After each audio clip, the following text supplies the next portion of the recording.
नमस्कार बच्चों, आपके अपने प्यारे चैनल टीचिंग बाय अंकित पाल में स्वागत है।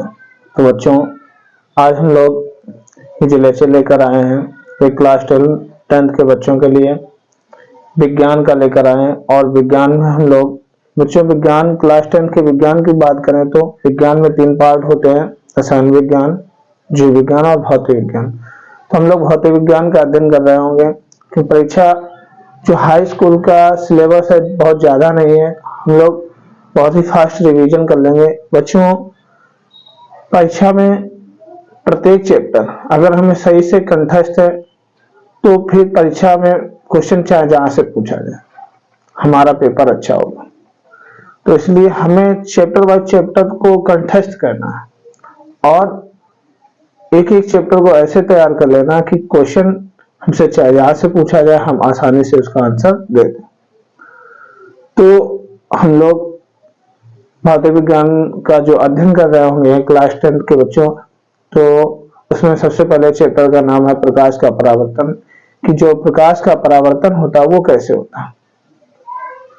तो बच्चों, सबसे पहले बात देखिए कि अगर परावर्तन की बात करें तो परावर्तन का सबसे अच्छा एग्जाम्पल, अगर जैसे हम किसी अंधेरे कमरे में जाते हैं और हमें वह किसी भी वस्तु को देखना होता है, तो सबसे पहले हम प्रकाश को उस वस्तु पर टार्च मारते हैं और जिसके कारण उस वस्तु पर जो प्रकाश पड़ता है वो रिफ्लेक्स होकर हमारी आंखों पर पड़ता है, इसलिए वस्तु हमें बहुत ही साफ दिखाई देती है।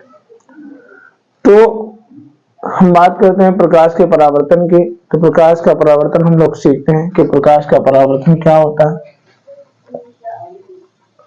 प्रकाश का परावर्तन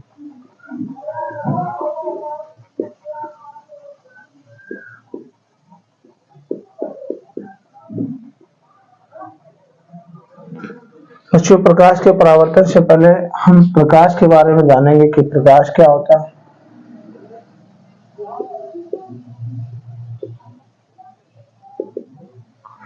तो प्रकाश बच्चों एक प्रकार की ऊर्जा होती है जो हमारी आंखों पर दृष्टि संवेदना उत्पन्न करती है।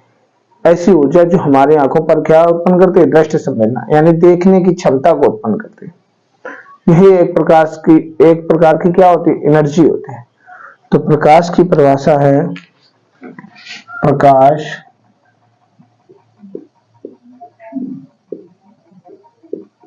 एक प्रकार की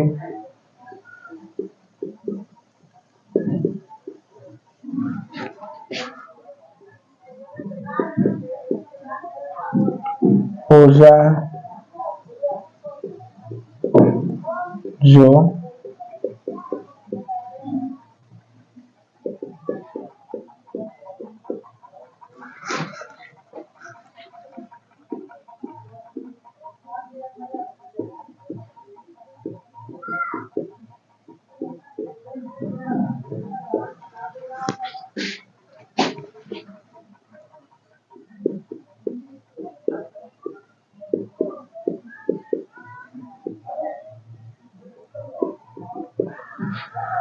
देखिए बच्चों, प्रकाश एक प्रकार की ऊर्जा जो हमारी आंखों पर दृष्टि संवेदना उत्पन्न करती है, ठीक है, और ये प्रकाश कहलाता है।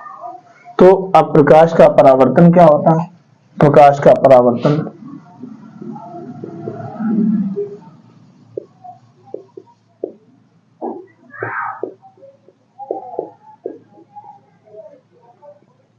समझिए, प्रकाश का परावर्तन क्या होता है? जब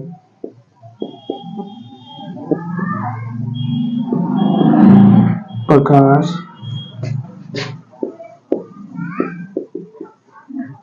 किसी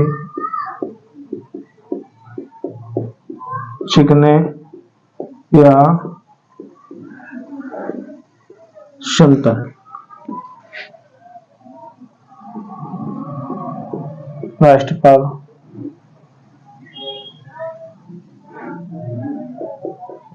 पड़ता है तो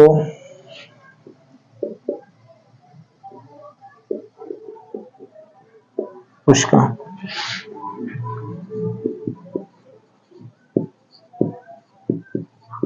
अधिकांश भाग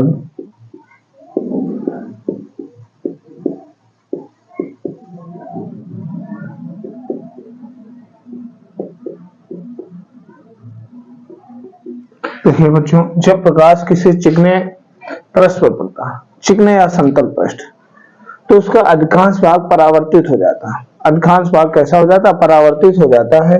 यानी तो इस परिघटना को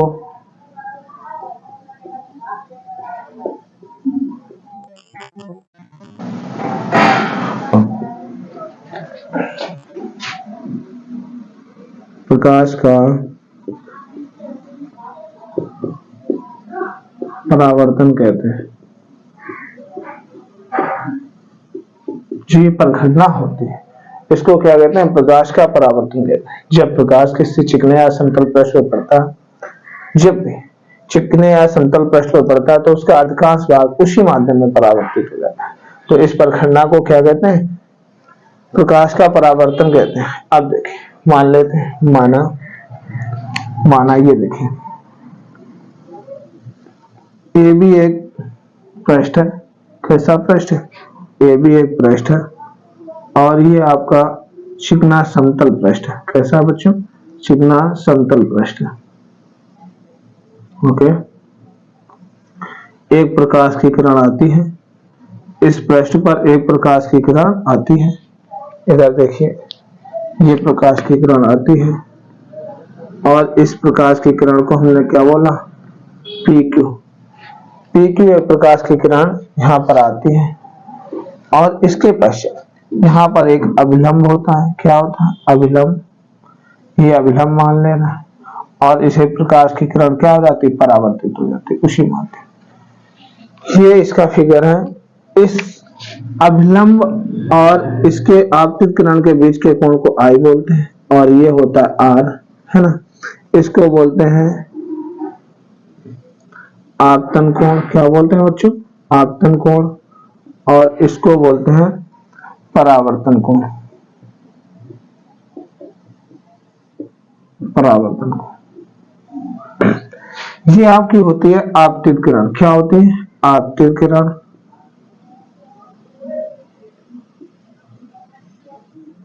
आपतित किरण, और इसको बोलते हैं परावर्तित किरण।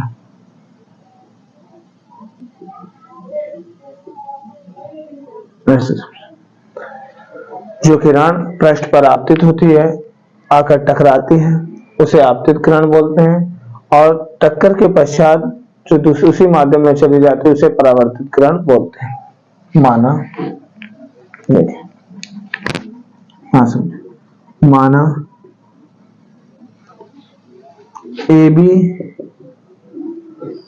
एक चिकना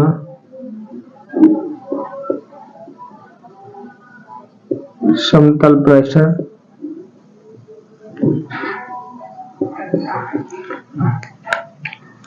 एक प्रकाश की किरण, उसी के बारे में लिखना, एक प्रकाश की किरण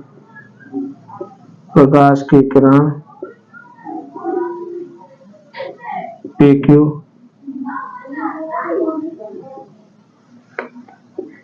पृष्ठ पर आपतित होती है।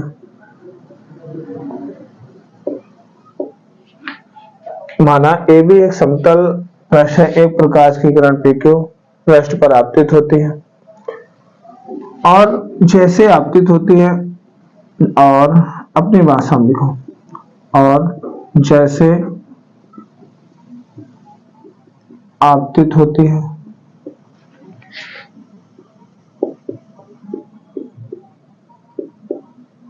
तो वह पृष्ठ से, किसे? पृष्ठ से टकराती है, और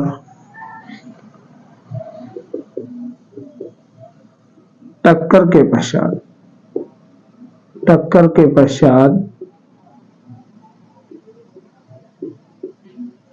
जब टक्कर हो जाती है, तो टक्कर के पश्चात उसी माध्यम में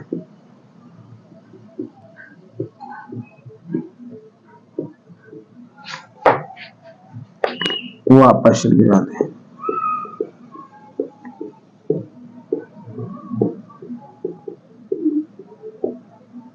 देखिए ये इसकी थ्योरी है, उसी माध्यम में वापस चली जाती है। ये इसकी थ्योरी है, बात समझिए बच्चों, उसी माध्यम में वापस चली जाती है। माना ए भी एक चिकना सिंपल पृष्ठ है, हमने जो भी किया है वही लिखा, हमें रटना नहीं। ए भी एक समतल चिकना पृष्ठ है, एक प्रकाश की किरण पी क्यू, ठीक है, पृष्ठ पर आपतित होती है और जैसे ही आपतित होती है तो वह पृष्ठ से टकराती है, और जैसे आपतित होगी तो पृष्ठ से टकराएगी, और टक्कर के पश्चात वह उसी माध्यम में वापस चली जाती है। ठीक है, यहां पर देखिए,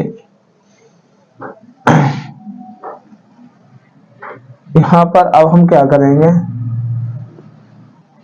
पृष्ठ पर देखिए, इसके बाद बच्चों देखिए इसमें क्या कर सकते हैं कि प्रकाश के परावर्तन के नियम, क्या हम देखें, प्रकाश के परावर्तन के नियम, इतना समझ गए।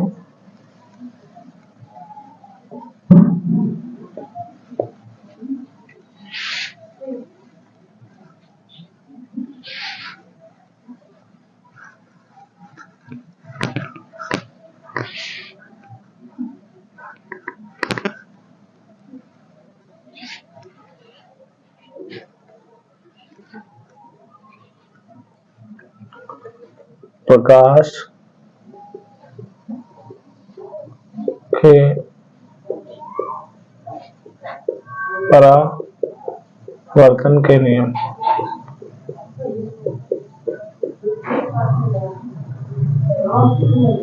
प्रकाश के परावर्तन के नियम, तो दो नियम है प्रकाश के परावर्तन के, कितने नियम, दो नियम। नियम नंबर 1, नियम नंबर 101, आपतित किरण, क्या बोलेंगे, आपतित किरण कामा अभिलंब कामा परावर्तित किरण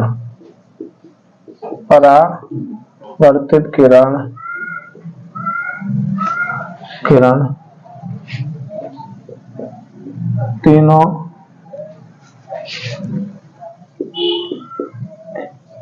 एक ही बिंदु, आपतन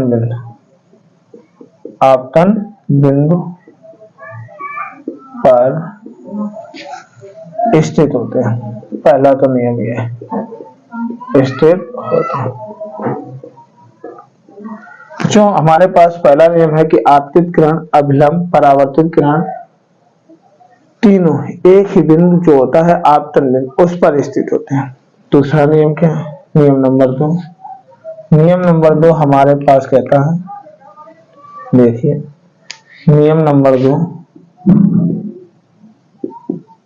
नियम नंबर 02, नियम नंबर 2 है आपतन कोण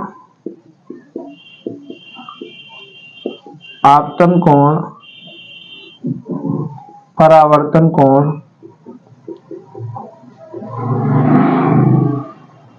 के बराबर होता है। जो आपतन कोण होता है ना, वो परावर्तन कोण के बराबर होता है।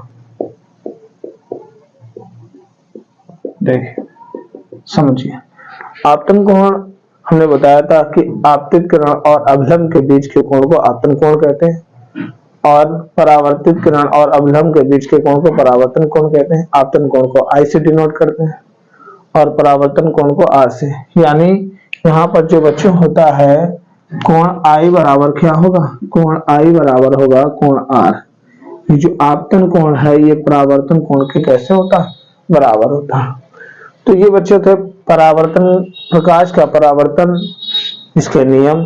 अब हम लोग पढ़ेंगे प्रतिबिंब। क्या पढ़ेंगे, प्रतिबिंब।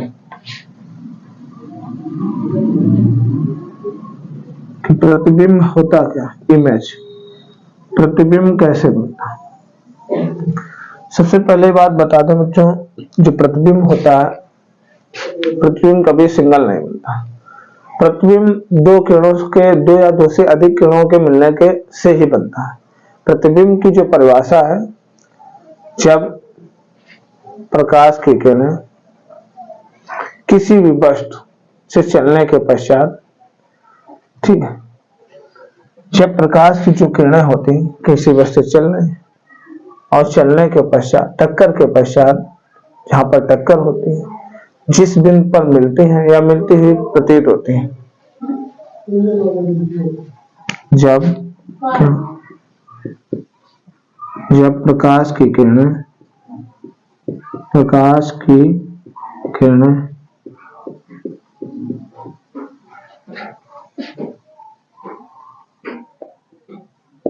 किसी वस्तु से चलकर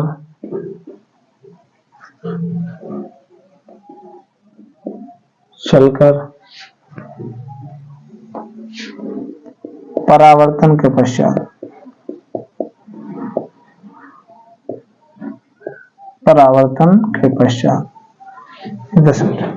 जब प्रकाश की किरणें किसी वस्तु से चलकर, वस्तु या बिंदु से चलकर परावर्तन के पश्चात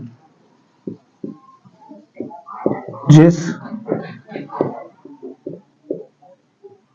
बिंदु पर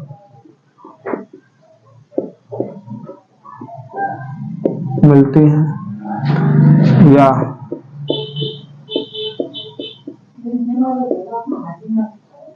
मिलती हुई प्रतीत होती है,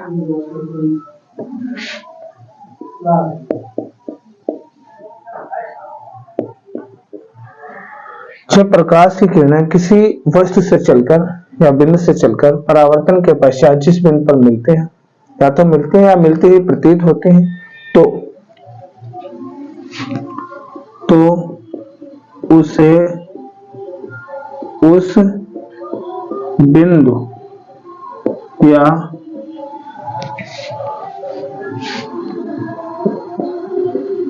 वस्तु का प्रतिबिंब कहते हैं।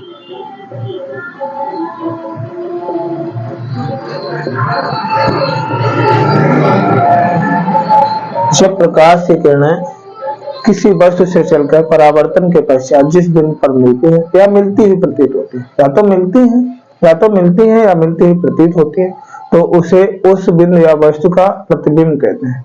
उसे उस बिंदु या वस्तु का क्या कहते हैं? प्रतिबिंब कहते हैं। अब देखिए प्रतिबिंब के प्रकार।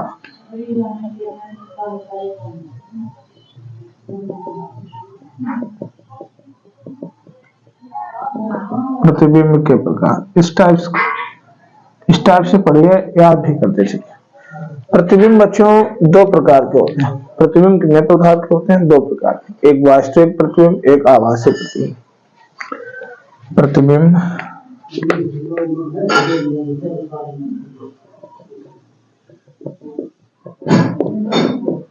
दो प्रकार के होते हैं।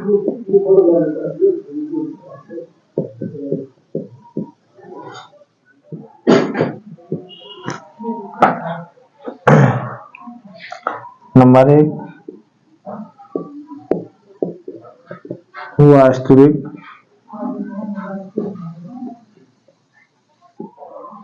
प्रतिबिंब। नंबर दो, आभासी प्रतिबिंब।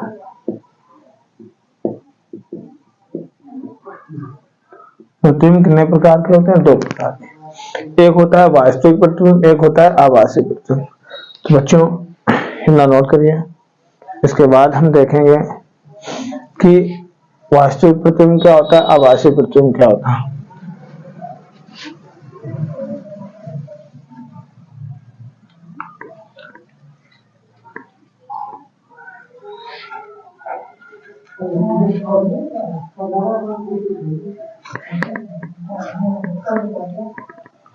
बहुत ही आराम से सीखेंगे, बहुत ही जबरदस्त और बहुत ही आराम से। प्यारे बच्चों, चैनल को लाइक और सब्सक्राइब और शेयर करिए। क्लास को अंत तक देखिए। अब देखिए बच्चों, हमने बताया कि प्रतिबिंब के प्रकार, प्रतिबिंब दो प्रकार के होते हैं। वास्तविक प्रतिबिंब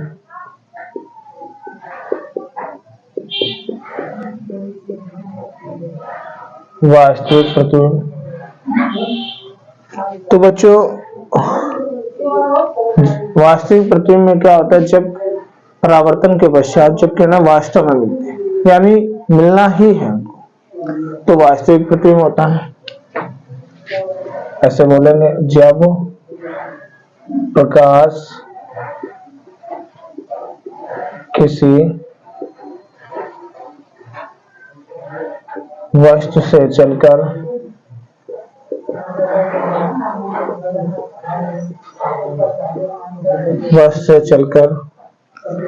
परावर्तन के पश्चात, किसके पश्चात, परावर्तन के पश्चात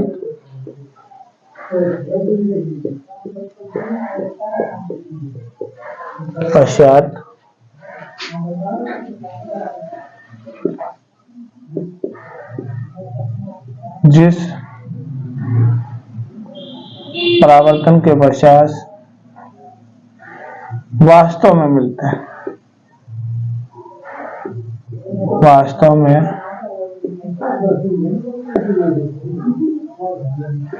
मिलते हैं, तो उसे उस वस्तु का वास्तविक प्रतिबिंब कहते हैं। वास्तविक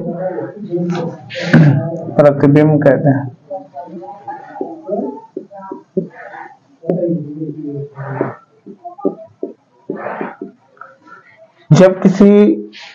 जब प्रकाश किसी वस्तु से चला, प्रकाश ने चलना स्टार्ट कर दिया और चलकर परावर्तन हुआ, परावर्तन का मतलब टक्कर, और उसके पश्चात वास्तव में मिले, जिस वास्तव में मतलब उनको मिलना ही है, तो प्रकाश किरणें, तो उस वस्तु का क्या कहलाता है, वास्तविक प्रतिबिंब कहते हैं। और बच्चों याद रखना, वास्तविक प्रतिबिंब क्या लिखेंगे, वास्तविक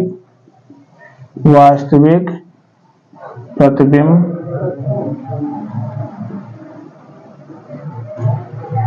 सदैव, कैसा, सदैव उल्टा बनता, कैसा बनता, उल्टा बनता। वास्तविक प्रतिबिंब सदैव कैसा बनता, उल्टा बनता। जो वास्तविक प्रतिबिंब होता है वो सदैव कैसा बनता, उल्टा बनता। समझिए, जो वास्तविक प्रतिबिंब होता है वो कैसा बनता है, सदैव उल्टा। तो याद रखेंगे, मेन पॉइंट है, वास्तविक प्रतिबिंब सदैव उल्टा बनता। कैसा बनता, उल्टा। अब याद इधर देखेंगे, आभासी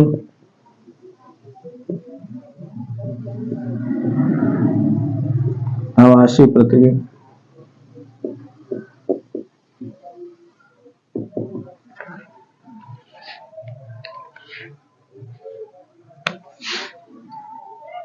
जब प्रकाश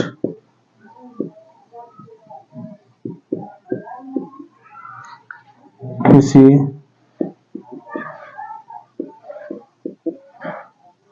वस्तु से चलकर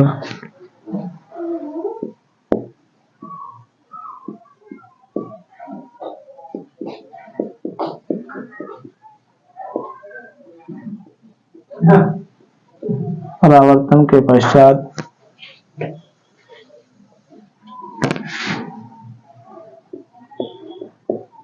मिलते हुए प्रतीत होता है,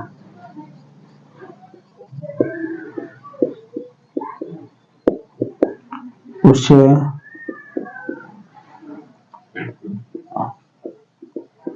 उस वस्तु का आभासी प्रतिबिंब कहते हैं।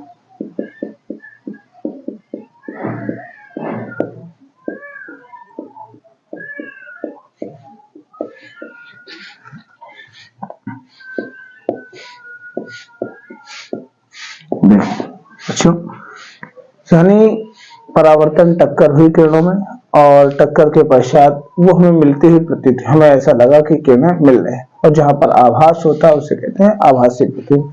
और बच्चों याद रखो कि जो आभासी प्रतिबिंब होता है, आभासी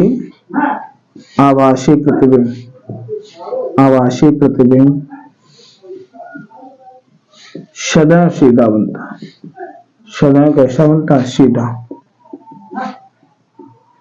सीधा बनता है। आभासी प्रतिबिंब सदैव कैसा बनता है? सीधा।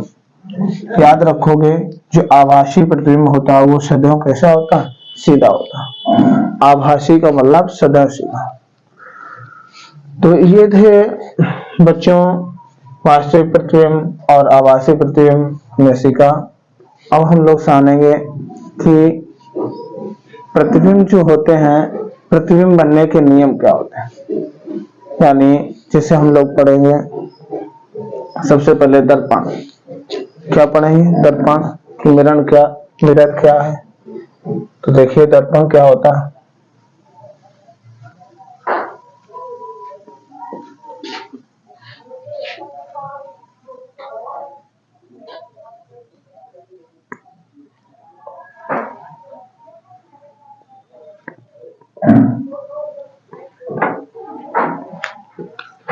बच्चों देखिए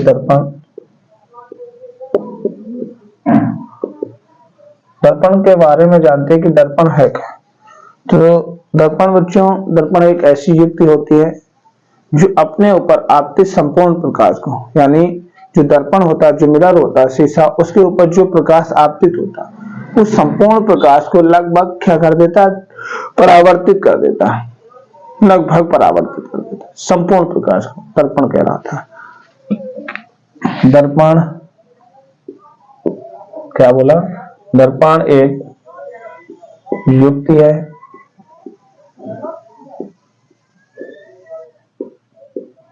जो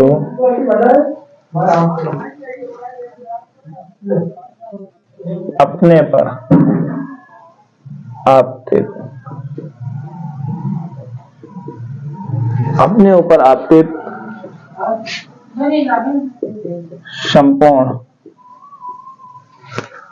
संपूर्ण प्रकाश को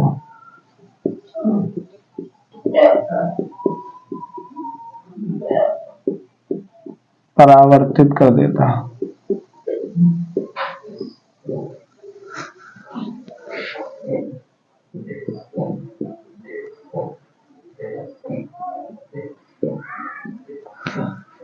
दर्पण एक युक्ति है जो अपने ऊपर आपतित संपूर्ण प्रकाश को क्या कर देता है? परावर्तित कर देता है, दर्पण कहलाता है। अब दर्पण के भी प्रकार होते हैं बच्चों। वैसे दर्पण के तो 3 प्रकार होते हैं। देखिए दर्पण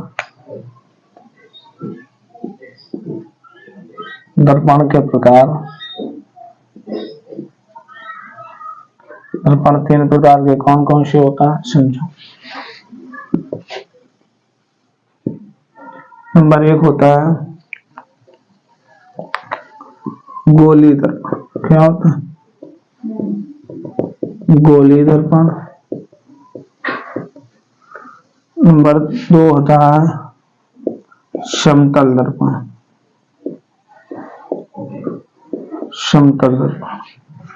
नंबर 3 होता है परवलयकार दर्पण।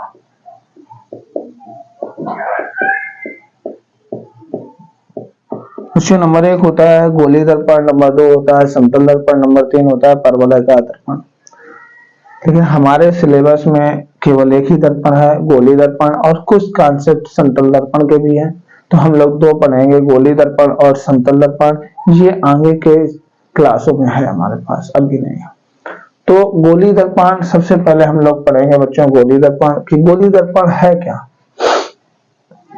गोली दर्पण क्या होता है समझिए।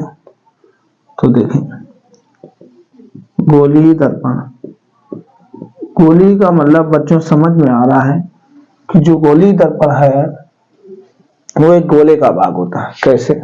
इधर देखिए, आपको बना के दिखाते हैं। ये एक गोला है, ठीक है। अब ये इसका सेंटर है। ये क्या है? सेंटर है। और केंद्र से परे तक की दूरी को त्रिज्या कहते हैं, ठीक है। ये इसका सेंटर है। अब देखो, हम चाहे इधर से त्रिज्या, जो गोला होता है उसमें त्रिज्या प्रत्येक जगह समान होता है। अब देखो, हम यहाँ से इसको काट दे रहे हैं। ऐसे हम ऐसे भी कर सकते हैं और ऐसे भी कर सकते हैं, ऐसे भी। तो देखिए ये बन गया गोली दर्पण। क्या है? गोली दर्पण एक गोले का भाग होता है। गोली दर्पण एक गोले का भाग होता है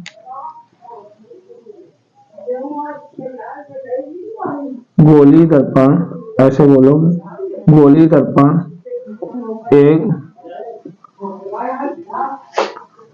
गोले का कटा हुआ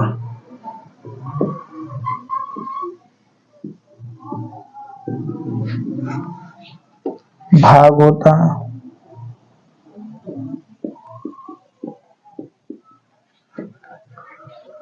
गोली दर्पण क्या होता है? गोले का कटा हुआ भाग होता है। बात समझिए। अब जो गोली दर्पण होता है ये किसका भाग होता है? गोले का एक कटा हुआ भाग होता है, यही गोली दर्पण। सिंपल परिभाषा।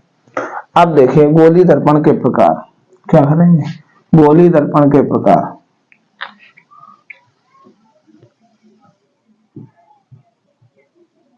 गोली दर्पण के प्रकार। अच्छा, जो गोली दर्पण है उसके दो प्रकार होते हैं। गोली दर्पण के कितने प्रकार हैं? दो प्रकार हैं।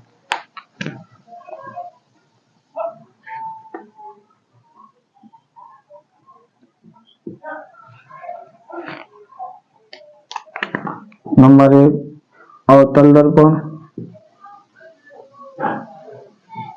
नंबर दो है उत्तल दर्पण।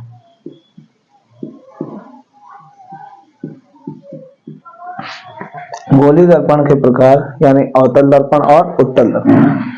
तो गोली दर्पण दो प्रकार के हैं, एक है अवतल दर्पण, एक है उत्तल दर्पण। ठीक है, तो सबसे पहले बच्चों कि हम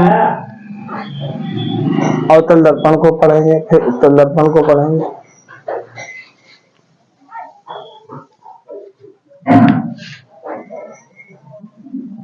तो सबसे पहले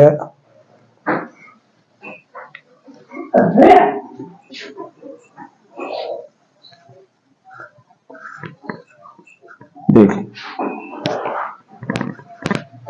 हमने बताया गोली दर्पण गोले का एक कटा हुआ भाग है। तो ये गोला है, तो सबसे पहले इसकी कुछ परिभाषा देखते हैं। गोली दर्पण से संबंधित, गोली दर्पण से संबंधित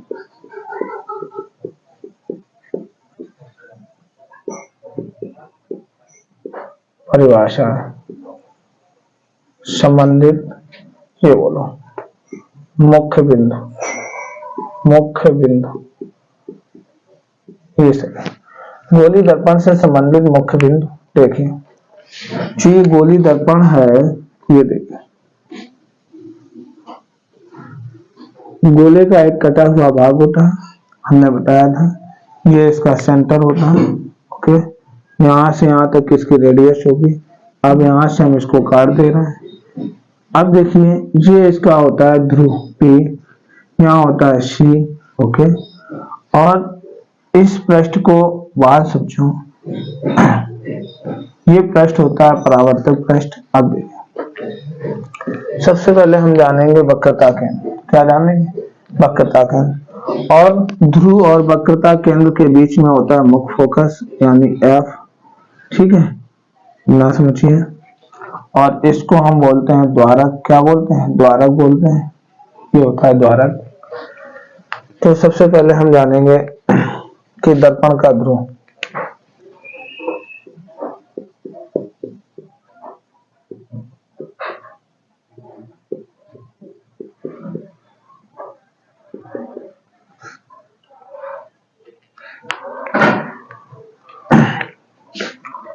गोली दर्पण, ऐसे अपनी भाषा में, गोली दर्पण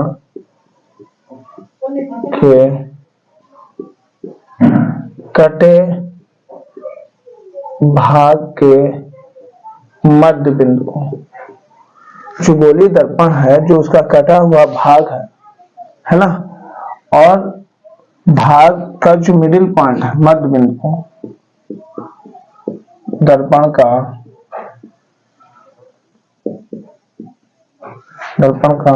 ध्रुव कहते हैं। ध्रुव कहते हैं।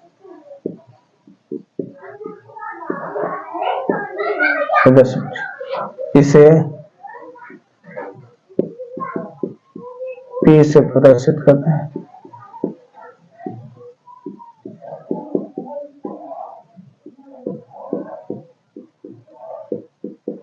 इसे P से प्रदर्शित। गोलीय दर्पण के कटे हुए भाग का जो मध्य बिंदु होता है दर्पण का ध्रुव कहलाता है, इसे P से प्रदर्शित करते हैं। अब देखते हैं वक्रता केंद्र। वक्रता केंद्र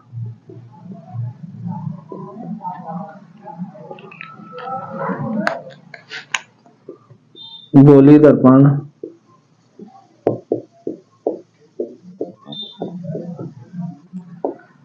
जिस गोले का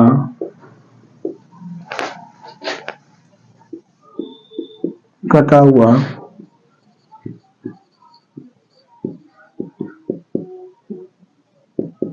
भाग होता है उसके केंद्र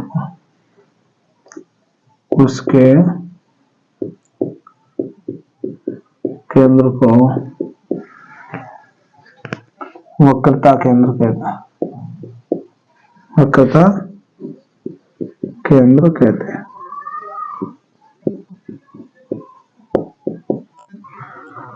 गोलीय दर्पण जो होता है जिस गोले का कटा हुआ भाग होता है, जो उसका सेंटर होता है, उसी के केंद्र को क्या कहते हैं? वक्रता केंद्र कहते हैं। इसे C से प्रदर्शित करते हैं।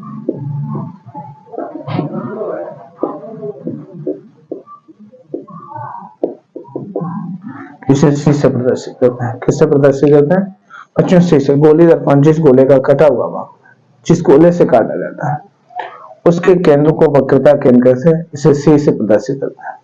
बच्चों ये क्लास बहुत ही इंपॉर्टेंट है हाई स्कूल के बच्चों के लिए, और जो भी इंटर क्लास के बच्चे इस क्लास को, हमारी जो इंटर की मैथमेटिक्स क्लास देखते हैं, उनको तो क्लास मिलती रहेगी, वो अपने छोटे भाइयों को, हाई स्कूल के बच्चों को इस क्लास को शेयर करें ताकि वो भी इसका अध्ययन कर सकें।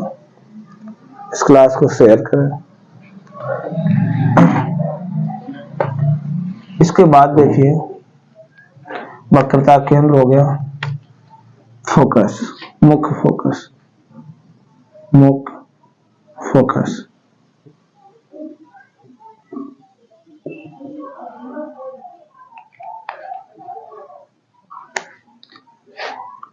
ध्रुव तथा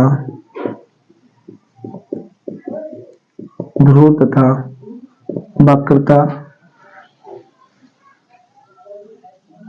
ध्रुव तथा वक्रता केंद्र के मध्य स्थित बिंदु को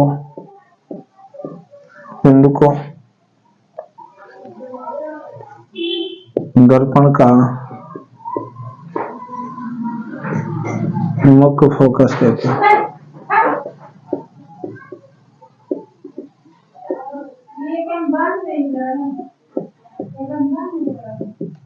इसे F से प्रदर्शित करते हैं, कैपिटल F।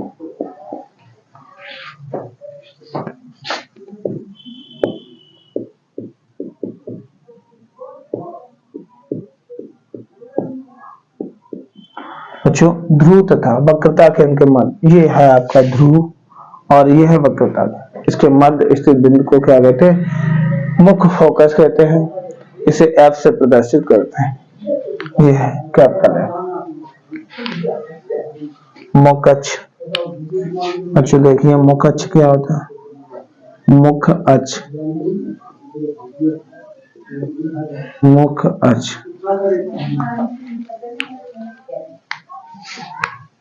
ध्रुव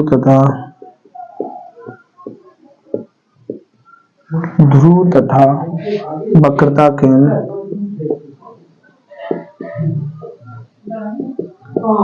से होकर जाने वाली रेखा को मुख्य अक्ष कहते हैं। क्या कहते हैं? मुख्य अक्ष कहते हैं। ये देखें, जो ध्रुव यहां से और जो वक्रता केंद्र से होकर देखा जाता है उसको क्या कहते हैं? मुख्य अक्ष कहते हैं। क्या कहते हैं? मुख्य अक्ष कहते हैं। फोकस दूरी। इसके बाद क्या देखेंगे हम लोग, फोकस। नोट करिए,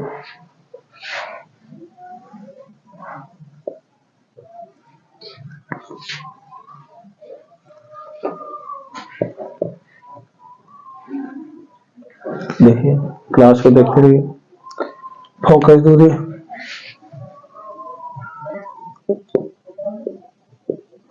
फोकस दूरी।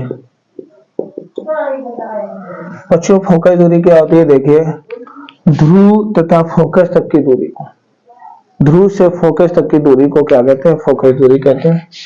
ध्रुव से फोकस तक की,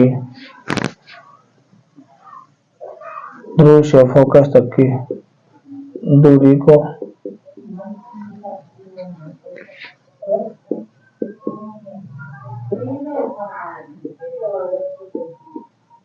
फोकस दूरी कहते हैं। इसे स्मॉल एफ से प्रदर्शित करते हैं। इसे प्रदर्शित करते हैं स्मॉल एफ से। देखिए बच्चों, ये जो ध्रुव से फोकस तक की दूरी है इसको कहते हैं फोकस दूरी, इसे स्मॉल एफ से प्रदर्शित करते हैं। अब देखिए आगे है वक्रता त्रिज्या। क्या है, वक्रता त्रिज्या। वक्रता त्रिज्या। चैनल को लाइक और सब्सक्राइब करिए। वक्रता त्रिज्या देखिए, ध्रुव से वक्रता केंद्र तक की दूरी को, जो ध्रुव से वक्रता केंद्र तक की दूरी होती है, दूरी को वक्रता त्रिज्या कहते हैं।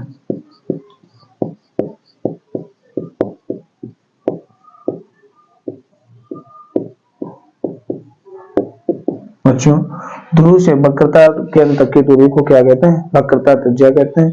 इसे कैपिटल आर से प्रदर्शित करते हैं। से प्रदर्शित करते हैं। तो ये थी हमारी कुछ परिभाषाएं।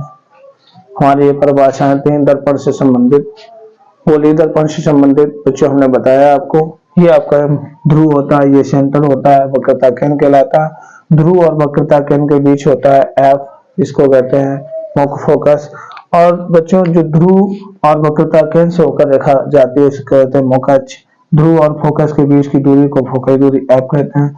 ध्रुव से वक्रता केंद्र तक की दूरी को वक्रता त्रिज्या आर कहते हैं। यहाँ से अब बच्चों देखिए, अब हमारे पास है कि गोलीय दर्पण के प्रकार।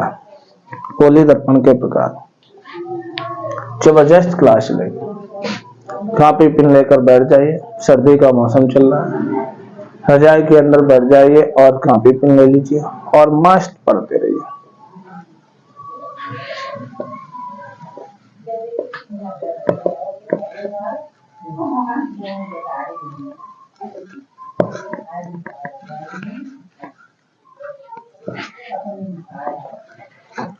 बच्चों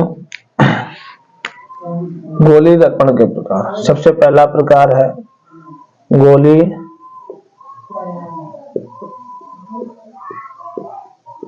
दर्पण के प्रकार। गोलीय दर्पण का जो प्रकार है उसमें पहला टाइप है अवतल दर्पण। क्या है, अवतल दर्पण।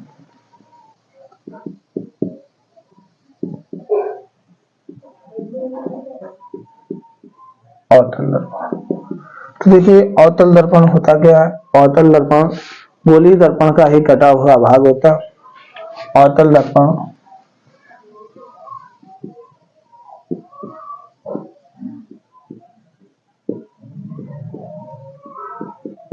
अवतल दर्पण गोलीय दर्पण का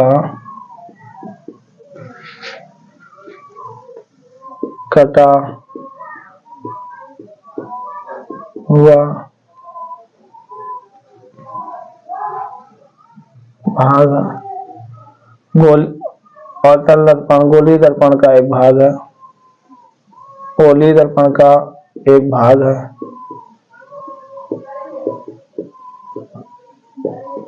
जिसमें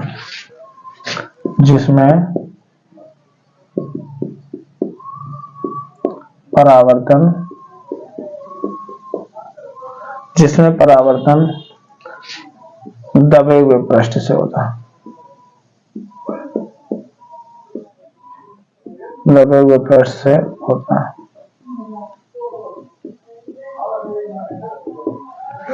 देखिए, अवतल दर्पण गोलीय दर्पण का एक भाग है जिसमें परावर्तन किस पृष्ठ से होता है? दबे हुए पृष्ठ से होता है। देखिए ऐसा होता है, ठीक है। ये गोले का भाग है, इधर देखिए, और ये इसका है ध्रुव P, और ये इसका है बच्चों सेंटर C, है ना। और यहाँ पर देखो परावर्तन जो होता है वो दबे हुए पृष्ठ से होता है, उभरे हुए पृष्ठ पर क्या होती है? पॉलिश होती है। एक प्रकाश, ये है आपका परावर्तक पृष्ठ, ये क्या है? इसमें प्रकाश की किरणें आती हैं और ऐसे टकरा कर वापस चले जाते हैं। ये है आपका, ये देखिए, ये परावर्तक पृष्ठ है। इसको क्या बोलते हैं? परावर्तक पृष्ठ। क्या बोलते हैं? परावर्तक पृष्ठ। अच्छा, परावर्तक पृष्ठ वो पृष्ठ होता है जिसमें प्रकाश की किरणें आते हैं और टकरा कर वापस चले जाते हैं। तो ये था हमारे पास अवतल दर्पण, एक ऐसा दर्पण जिसमें परावर्तन कैसे होता है?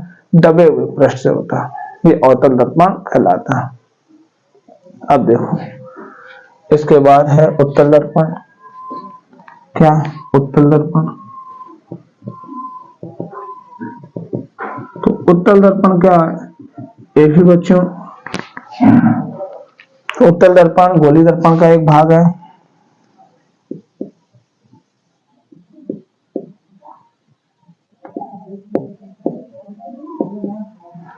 उत्तल दर्पण गोलीय दर्पण का एक भाग है जिसमें परावर्तन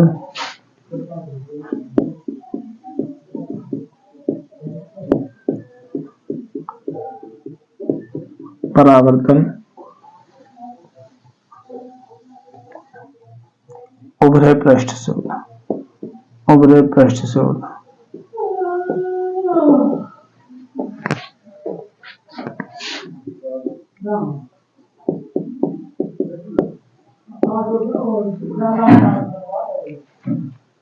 देखिए ऐसा होता,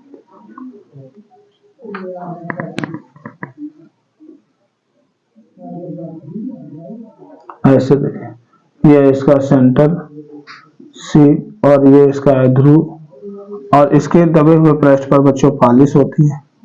जो इसमें परावर्तन होता है वो इस पृष्ठ से होता है, प्रकाश की किरणें इस पर आती है और इधर ही क्या हो जाती है? परावर्तित हो जाती है। यानी उत्तल दर्पण गोलीय दर्पण का एक भाग होता है जिसमें परावर्तन किससे होता है?